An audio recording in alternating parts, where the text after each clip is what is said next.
Ya pemirsa, kita lanjutkan perbincangan.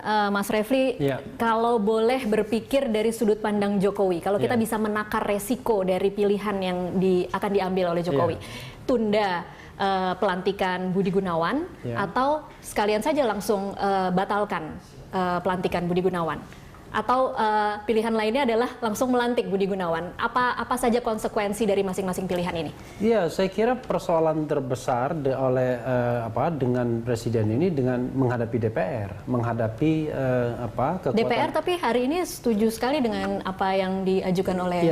Sebentar. Jadi ada dua pilihan yang sebenarnya akan ditentang DPR. Ya, ada satu pilihan yang akan didukung oleh DPR. Nah, pilihan yang didukung DPR itu adalah pilihan melantik Budi Gunawan.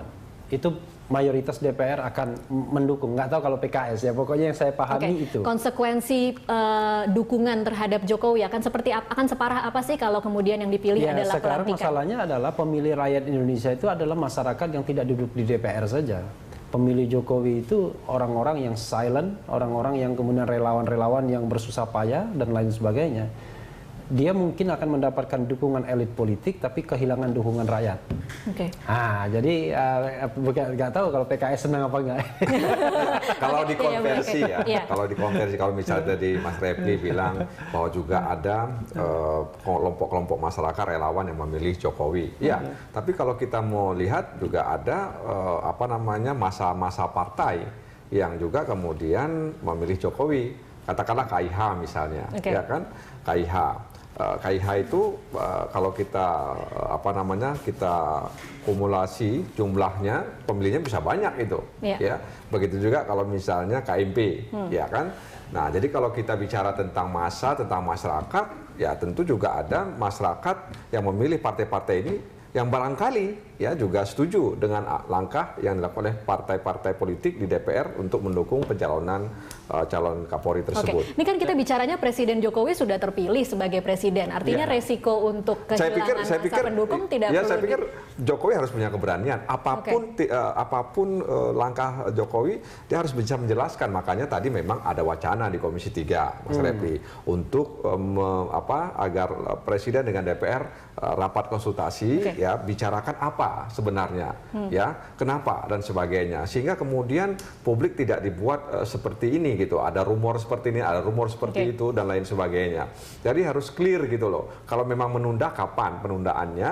Kalau kemudian mau membatalkan, ya sampaikan juga apa saja alasan-alasannya. Saya pikir dengan rapat konsultasi itu hal-hal yang barangkali dianggap runyam atau dianggap sukar itu bisa diselesaikan di situ. Rumor yang paling parah yang terjadi saat ini adalah DPR akan melakukan impeachment terhadap Jokowi. Sampai sejauh itu tidak sih? Terlalu menurut saya itu memang itu pengamat ya. Pengamat yang memprediksikan seperti itu. Terlalu jauh dan spekulatif. Jadi dan untuk sampai ke situ kan enggak. Tapi ini bukan ada agenda terselubung dari KMP untuk setuju, tapi nanti di belakang balik haluan begitu. Menjadikan ini sebagai bahan untuk menghukum Presiden Jokowi ya. Itu menurut saya sejumlah pengamat yang mengatakan seperti itu. Mereka memprediksi. Kalaupun DPR mau impeachment, saya nggak yakin itu akan lolos di MK. Karena kita harus tahu ya, materi impeachment itu tidak bisa begitu. Tapi begini, kita ini kalau kita mau kembali pada kebajikan tertinggi ya, adalah masa sih kita mau menjadikan seorang tersangka sebagai Kapolri? Ya, itu saya kira moralitas hukum tertinggi. Makanya kemudian apapun itu, bagi saya pribadi ya, pilihannya adalah tidak menjadikan seorang tersangka. Jadi bukan soal masalah Budi Gunawan, tapi siapapun, whoever ya. Kalau dia menyandang status tersangka, maka sangat tidak layak. Kalau di luar negeri ya, katakanlah negara-negara yang demokrasinya cukup beradab ya, bahkan seperti di Korea Selatan, Jepang, terutama misalnya Amerika Serikat, negara-negara yang agak lebih mapan. Jangankan sudah ditetapkan sebagai tersangka. Pernah dulu pejabat Jepang, karena dia kemudian dianggap menerima dana ilegal kampanye, dan itu tidak banyak sesungguhnya, tetapi karena dianggap ilegal dan kemudian dia merasa bahwa itu pelanggaran etika berpolitik dan berpemerintahan, dia mengundurkan diri. Oke.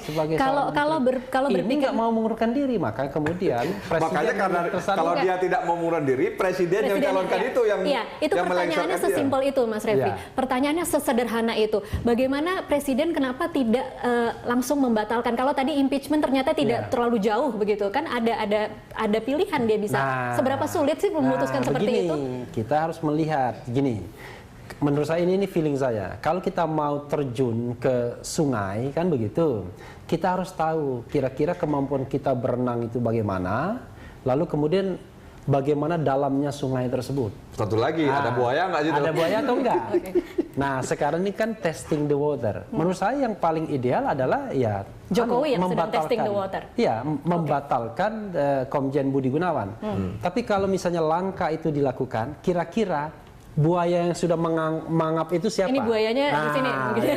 Apakah buayanya KMP? Apakah buayanya KIH? Apakah buayanya mungkin segelintir elit-elit politik saja? Nah, kalau misalnya testing the water ini sudah kelihatan, saya kira yang paling ideal adalah membatalkan. Oke, jadi harusnya kita bisa menyaksikan keputusan selanjutnya akan lebih karena memuaskan PLT apapun ini. Namanya, PLT itu dia tidak definitif, dia bukan tetap. Karena itu nanti berdampak terhadap kepastian hukum, berdampak terhadap pembinaan personil, berdampak terhadap penggunaan dan pertanggungjawaban anggaran di kepolisian, berdampak terhadap kepercayaan publik kepada institusi kepolisian. Jadi harus segera dituntaskan, nggak boleh kemudian diambang-ambang seperti ini. Walaupun sebenarnya kalau kita membaca Keppresnya, itu sebenarnya masalah hukumnya clear. Karena kenapa? Kan namanya sumber kewenangan itu harus jelas ya. Kalau kita lihat yang namanya presiden itu adalah kan dia tertinggi ya. Nah, ketika dia memberikan kewenangannya dengan Kepres kepada Wakapolri, maka sesungguhnya sah. Tidak ada persoalan sesungguhnya. Cuma saya kira memang lebih banyak dampak politiknya itu yang menjadi persoalan. Makanya ke depan barangkali pasal 11 ayat 5 ini nggak dibutuhkan. Oke, baik. Kita masih akan lanjutkan di segmen selanjutnya. Pemirsa tetaplah bersama kami.